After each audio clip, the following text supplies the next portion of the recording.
Assalamualaikum warahmatullahi wabarakatuh. Perkenalkan, nama saya Kiki Paramita, kelas A, Prodi Administrasi Publik, NIM 091108042120. Adapun materi yang akan saya sampaikan yaitu aspek-aspek perbandingan negara. Yang pertama yaitu bentuk negara. Negara kesatuan adalah negara yang memiliki pemerintahan sentral yang kuat dan memiliki otoritas atas seluruh wilayahnya tanpa adanya otonomi yang signifikan bagi unit-unit pemerintah daerah atau wilayah. Contoh negara kesatuan termasuk Perancis dan Jepang. Negara serikat atau federasi adalah negara yang terdiri dari beberapa unit politik otonom yang diatur oleh pemerintah pusat atau federal. Setiap unit politik memiliki otonomi tertentu nasional. Contoh negara serikat termasuk Amerika Serikat, Kanada, dan Australia. Negara dominan adalah negara yang memiliki otonomi politik penuh dalam kerajaan Inggris tetapi masih secara formal terikat oleh hubungan monarki dengan Britania Raya. Contoh negara. Yang kedua yaitu bentuk pemerintahan. Tambahan, monarki adalah sistem pemerintahan di mana kepala negara adalah seorang monarki seperti seorang raja atau ratu yang kekuasaannya diturunkan melalui garis keturunan. Monarki dapat menjadi konstitusional, di mana kekuasaan monarki dibatasi oleh konstitusi atau absolut dan lain-lain.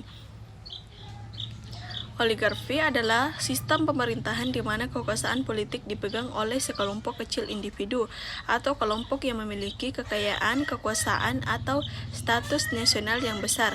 Keputusan politik dalam oligarki seringkali diambil oleh segelintir orang atau kelompok elit, sementara mayoritas masyarakat tidak memiliki pengaruh yang signifikan. Yang ketiga yaitu demokrasi adalah sistem pemerintahan di mana kekuasaan politik dipegang oleh rakyat, baik secara langsung melalui partisipasi langsung dalam proses pengambilan keputusan baik atau melalui pemilihan wakil-wakil yang dipilih oleh rakyat.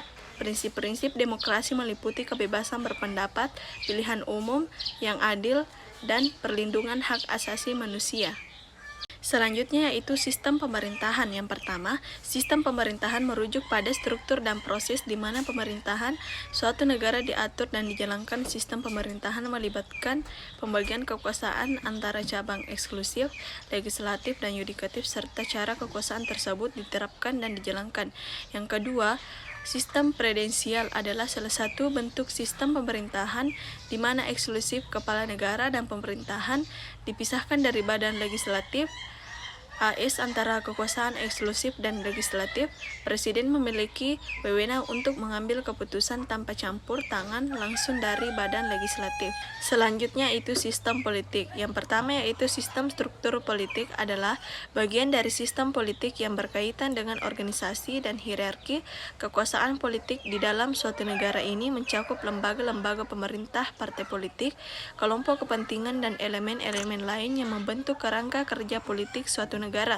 Yang kedua, infrastruktur politik. Mungkin maksudnya adalah struktur politik adalah istilah yang sering digunakan untuk merujuk pada elemen-elemen dasar atau fondasi dari sistem politik suatu negara. Ini bisa termasuk konstitusi, lembaga-lembaga pemerintahan hukum, partai politik, dan mekanisme politik lainnya yang membentuk dasar dari sistem politik suatu negara.